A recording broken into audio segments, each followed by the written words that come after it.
Hi, I'm Susanna Bowling, and this is live from the Hotel Edison, Times Square Chronicles presents. I am so excited to have the guest that I have on today. You know him from Dukes of Hazzard, but did you know that he did a lot of musicals? His TV and film credits are extensive. Superman's father would be the one I know. But he also was in the musical Grand Hotel. And according to the publicist, who's one of my best friends, Judy Jacksina, he was the best Baron ever. And I didn't even know that he played the role until 2 days ago. I'm talking John Schneider. Musicals. Wow. What a wonderful introduction. No, Thank you. Looking at your What bio. a great thing to hear Judy say. Yeah, no, she was like very excited. And I honestly, I knew Brent Barrett because Sure. my ex-husband was in Dance a Little Closer with him Okay. right before he went into the show. And I did not know you took over for Brent. Had not a clue. Yeah, And Brent Judy, was out on the road. I came and did the show, and also Rex Smith had done it just prior to me, and so I came in and did the show. And I think I did it at the Martin Beck. I think I did it on Broadway longer than anybody else too. So Well- that was great fun. What a great show! seriously, according to Judy, you are the best. And Well, I'm the one that had the most fun. I'll tell you that. I have a series of videos that I watch when I want to be happy and entertained. Right. And the Let's Have a Drink Together is one of them. We'll take a glass together. Yeah, I Love did that that with song. Chip Zien. I did that with Chip a bunch of times. Gosh, it was great. It was a great show, great song. Forrest and Wright. Okay, so Dukes of Hazzard, everybody knows you from that. I mean, I'm like Kathy. I never saw the show. I'm very sorry. That's okay. We somehow managed. Yeah, I know. But where did theater come? What was first? How did you get involved? Theater was always first. Theater. I started theater in Mount Kisco, New York, and Katona, Bedford Hills, right up here. That's where I'm from. But I started at 8 years old. So Wow. 1968, I started doing theater. You know, little things, anything I could do. You know, get up on a stage and show off. What was your first show? I think it was the Mikado. Oh, who'd you play? Chorus and the Mikado, and then later did a truncated version of Fiddler on the Roof when I was 13. Wow. And played Tevye and Fiddler on the Roof, and I sounded like this. At 13, I did. I sounded like that, and so it was great fun. And forgive me, is it Jerry Bach? Jerry Bach? Yeah. Okay, Jerry. Bach and Harnick. Jerry had a niece or a nephew or somebody at Fox Lane when I did Fiddler on the Roof, so he was in the audience. He saw a 13-year-old John Schneider do Fiddler on the Roof and came back and gave me a monstrous, wonderful compliment. Oh, So, wow. Yeah. See, I would have been really impressed with that because he wrote The Apple Tree as well. oh, yeah, of course, yeah. And Wow. I'm a big Apple Tree fan. Sure. What was your first professional New York gig in the city? Was it off Broadway? Oh, in the city? Uh-huh. Grand Hotel. That was your first? Yeah. Really? So that was 1990. I was 30, so that was quite a while ago, but that was the first one. But you know, back then, They put you in boxes? well, they always put you in boxes, but back then to be on Broadway, not to say that people don't earn being on a Broadway stage or an off-Broadway stage, because Right. you earn it. Oh, You earn it. absolutely. But there is a lot of stunt casting that happens now that really didn't happen in 1985 Yeah, and not at all. 1990. You know, more people from television, because nobody knew I started in theater. People from television generally have you know who they are, but you build a wall up in front of them and say, okay, climb it. Prove Well- it, because just because you're famous doesn't mean you can stand not on a only- Broadway stage. Not only then, back then, and even in plays and musicals, TV and film, if you did one, the other people never saw you as anything. Because I started Correct, off, yeah. I started off doing musical theater in LA, and I Mm-hmm. wanted to do straight plays at the Globe. I had to give myself a whole new name and a wig. No, I did. Swear to God. Well, yeah, because people just don't want people to be talented at more than one thing. No, and They they refuse see. to believe that football players can play tennis. So how? Okay, so you did theater in Mount Kisco. How did you get to LA to do TV and film? My mother worked for IBM. Okay. She was transferred out of Armonk to Atlanta in '74. So I went to high school outside of Atlanta. Okay. And in the '70s, there was a lot of theater to be done. There's still a lot of theater to be done in Atlanta, and it was really thriving at that point. On Stage Atlanta, the Academy Theater, Peachtree in the Park, all this Chastain Theater. So there was a lot of stuff to do, and I did all of it, everything I possibly could while going to school. Even finagled the principal to talk to the Board of Education on my behalf. So. If You could get credit? Well, because I helped write, and I was in a musical that we did for kids basically for middle school. Wow. But I was in high school, so I had written part of the show, part of the music. I was in it. I helped light it.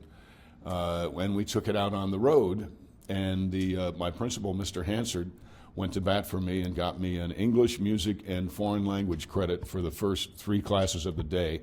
Fabulous. I missed them. I missed the first 3 classes of the day. But he was wonderful. He was like, I don't want to get in your way. I would have jumped In for school, joy if I imagine got your that. high school principal telling you, I think you're the one person I've met where high school is actually in the way. I'm going to help you get through it. Wow. Yeah. So he suggested I do summer school. So I did 2 years of summer school, and I skipped I graduated my junior year, not because of great grades, but of great tenacity. How did you get to LA? How did you do TV? Oh, then Dukes. So all the theater in Atlanta happened. A couple of movies I talked my way onto. Did a couple of little industrial films and commercials and things. Hey, they paid. Because they paid. Not much, but they paid. I know. And then Dukes, the audition for Dukes came up. That was the first thing? That was in 1978, so I'd probably done 30 shows in Atlanta by then. No, but that was the first TV thing? Yeah. That's unheard of. I know. Wasn't it lucky to have me? Yes, really. No. Oh, my God. Well, lucky here? Yes, it is. yeah. So it was a great experience. But what's so funny is they were looking for 24 to 30-year-old Southerners with racing experience. Grew up on a farm. Really, they weren't looking for actors at all. And I was doing a show called The Manhattan Yellow Pages at the Omni International Hotel, which was kind of a cabaret, not cabaret in today's sense, but a dinner theater musical. Oh, yeah. Stuff. No. They used to do that a lot in hotels back then. Yeah, they did. Was the Omni International Hotel. So I was doing that, and they were looking for 24 to 30 from the rural South. I was 18 from Westchester County, New York. And I told them I was 24 from Snellville, Georgia. And I had just graduated first in my class at the Georgia School of High Performance Driving. Oh, my God, I love that. Which did not exist. How long did it take them to find out that this wasn't true? A couple of years. Oh, my God, that's brilliant. That is brilliant. Well, you don't have a second chance to make a first impression. So no, but that's seriously brilliant. I mean, I've done some things in my time, and that definitely didn't cross my head. Right? You've got to go for it. Nobody's going to hand it to you, and they shouldn't hand it to you anyway. You got to go grab the stage with both feet. So you did this show with Tom Wopat, right? The Dukes, yeah. Yeah. Yeah. Was he a musical theater person at that point? Yeah, he'd already done, what was the show he had just finished? I Love My Wife. Yeah. I know that show. He came and I think replaced Tommy Smothers. Wow. So he was doing musicals. He was doing musicals at the Barn Theater in somewhere in Wisconsin. So when we first started talking, we started talking about music and musicals. Yeah, did you bond over that? Yeah, right away. Yeah, right over a guitar. How come you guys didn't, during a break, do a musical together? That would have been there so isn't cool. one. Paint your wagon? Write your own. Find a composer you love and have them write. write. In your spare time, yeah. In your spare time, write a musical. There really aren't any, I can't think of any two male. I want to do The Odd Couple with Tom. Oh, that would be great. Oh, that would be fabulous. Yeah, I think you should do a musical we'd switch, version. And we'd switch Felix and Oh. Oscar after about a month or Oh, that would be maybe fun. a week. Wouldn't that be fun? Wouldn't that be great? As a reviewer, yes, It'd be absolutely. great. You'd have to come twice. Yeah, but if I like it, I don't mind. Okay, It's- yeah, good, it's- right. For me, reviewing is like playing Hollywood squares. Everything's in boxes Right. until it starts to get good, and then the lines all disappear. Oh, I like And you're that. like, oh, yeah, okay, it's good. No, and How I many look times for have you that. seen Perfect Crime? Once, actually. I'm Oh, okay. sorry. All I right, actually flyered for Kathy when I was 25. Right. I worked in a place called Sam's and sang there, and she was looking for someone to fly her, and she paid me a lot of money. It was for Thanksgiving weekend.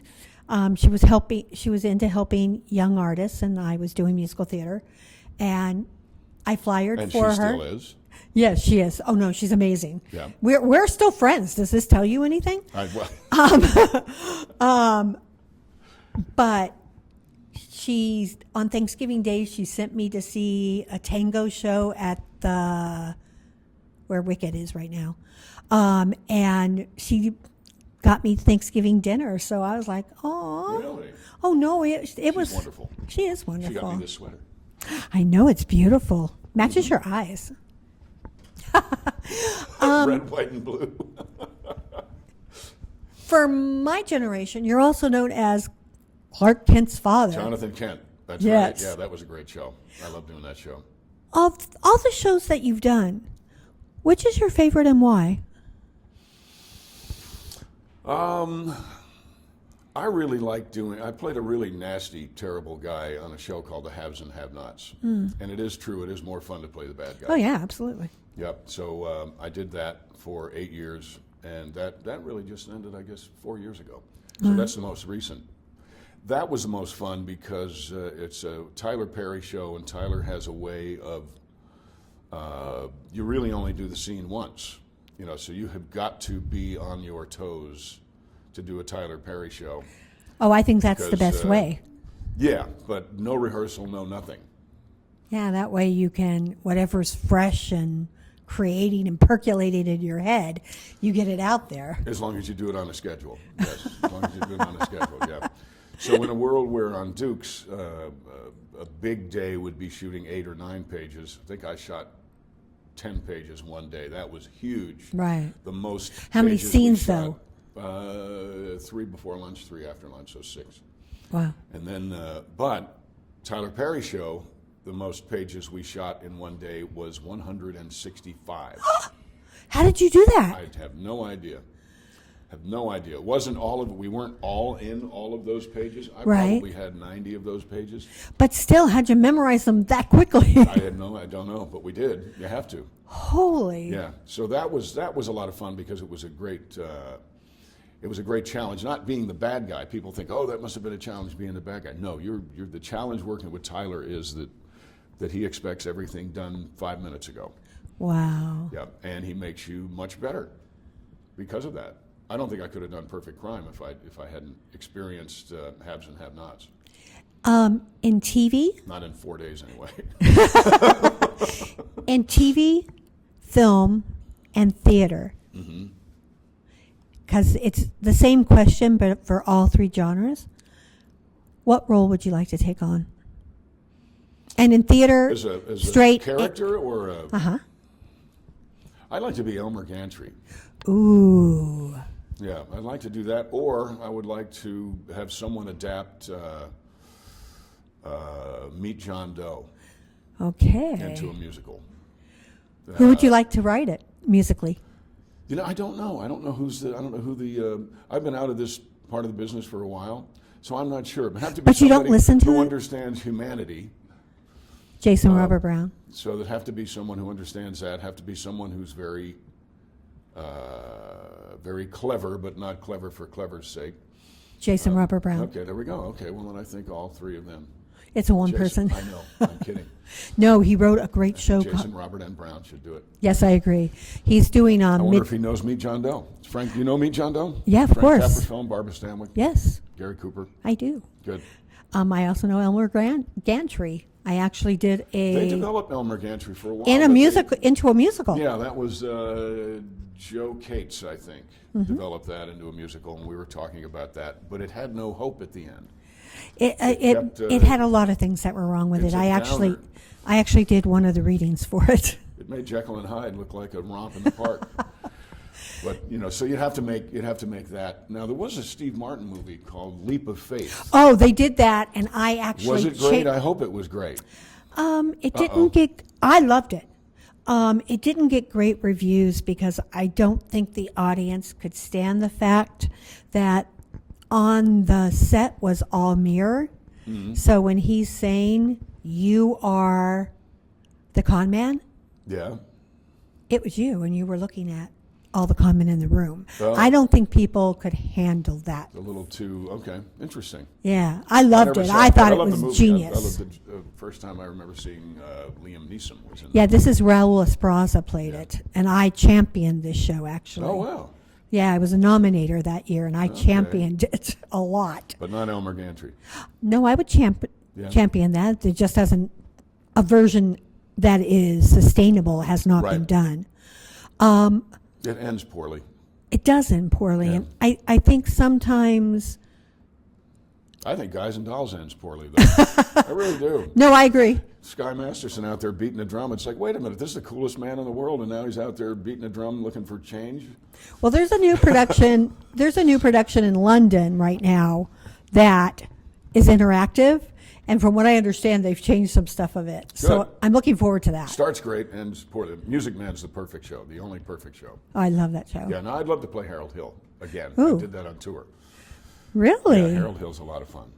There's a show you should look into called The Connector by Jason Robert Brown that was done last year off Broadway, and it was brilliant. The Connector. Yeah, it's about a newspaper that has always been truthful, and then it hires a very young up-and-starter that has lied about all of his articles, but they're all articles that you want to hear. Oh. So it's a very interesting premise, this show. No, it's good. It's really, really good. Connector, all right. We'll check that out. And the music is phenomenal. Scott Bakula did the role that you should terrific. do. Terrific. But it's not running right now, right? No, unfortunately, because it was at MTC?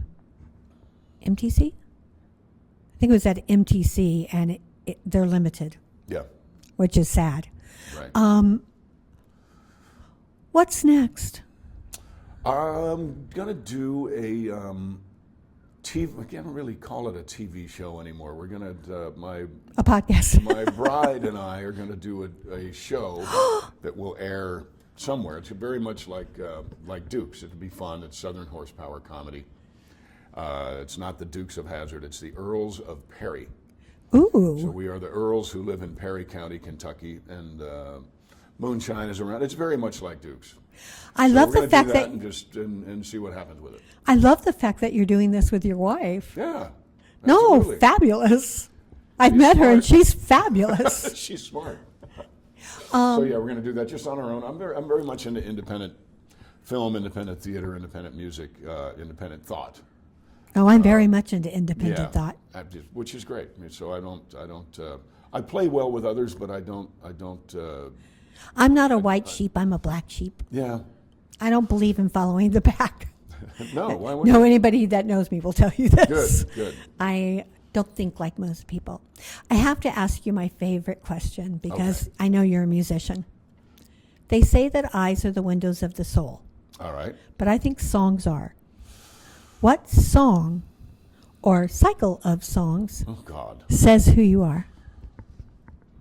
Oh my God, can I get back to you after a while? What a great question that is. Well, because I think it's a way of audiences to really know a person. Yeah. And I don't think there is no right or wrong answer to this question. No, but you make me really, really think. Part of me says "Fool on the Hill." Ooh, nice song. Petula Clark, right? What about "Fool on the Hill"? And then. But that question should change moment to moment, second to second, because we change. Yep. But We'll Sing in the Sunshine. You remember that song? Wait, what's it called? We'll Sing in the Sunshine. No, how's it go? We'll sing in the sunshine. Oh, yeah. We'll laugh every day. I can't sing in the morning. Day. That song. Because I'm a happy guy. I look for good things. I think we people. all should. I like to smile. We all should, but a lot of times people don't. There's a lot of Eeyores out there. True. Oh my God. Mm-hmm. I'm to always tell my friends that person's an Eeyore. I'm like Tigger. I'm either Tigger or Piglet. Oh, I like that. Well, tigers are wonderful things. Yeah, and I'm a Piglet because I like to eat. So it's kind of both. Yeah. So I think those songs would be great. Those songs would describe me. I don't know any. Can't think of any new like contemporary songs that anybody would know because I listen to old music. I'm 64. I listen to the same stuff I listened to when I was in high school. Hey, Yeah. you know, if that's Yeah. the music that made you happy, that's what you should listen Still to. does. Still does. Last question. Okay. What haven't I asked you that you would like our audiences to know about you? What's it like working with Kathy? What's it like working with Kathy? It's amazing. It is amazing. This woman is a force of nature. She's a force of all things creative. To hear her say nice things about me makes me happier, I think, than just about anything because I don't know a more gifted, professional, tenacious person. She's just great. So and how long are the you little in? kid in me is so excited about that. I mean, she started this show 2 years after the last episode of Dukes of Hazzard was filmed, Really? and it's still going. That was '87, right? Yeah. Yeah, still going. That's amazing. It is amazing. Yeah, Because I don't so- think I could play the same role for that long. I bet you could, especially if somebody came in and stirred it up a little bit. No. No, I'd be bored. So it's great. It's so wonderful. If anybody wants to talk about, how do you do something multiple times and not have it get stale, come watch. Come watch, and if you are fortunate enough, then come have a conversation with Kathy because she's the best at that I've ever seen. And she's accessible. Oh yeah. How long are you playing the role for? Only till the 3rd of February. 2nd of February is my last show. Wow. I know. It seems like 5 minutes. Yep, it seemed like 5. I remember coming into the show thinking, my God, I've got to open on Friday and it's Monday? Oh, now I know how you And, learned the role so fast. How? From working with the Tyler Perry people. That's true, yes, working with Tyler. Because I was like, dang, really? You learned all that in that many Well, I years? looked at it a couple days before. I mean, I work on it all the time. I have a process on learning, and with a show like this, you've got to constantly not figure out who done it, because I know who done it. But for me, it's kind of like being a Columbo character. I've got to exhibit for the audience how it is my character is figuring it out. So they can see that, because I for some reason when I first read it, I thought, oh well, Asher's the audience, so it's got to make if it makes sense to him, it'll make sense to them. So every night, and I've done it, I mean only maybe 30, 35 times now. I don't know how many times I'll have done it by the time it's done, but every night I find another clue and another way to exhibit to the audience how Asher's figuring it out. Oh, that's fun because as an actor, it's like a discovery. Every night.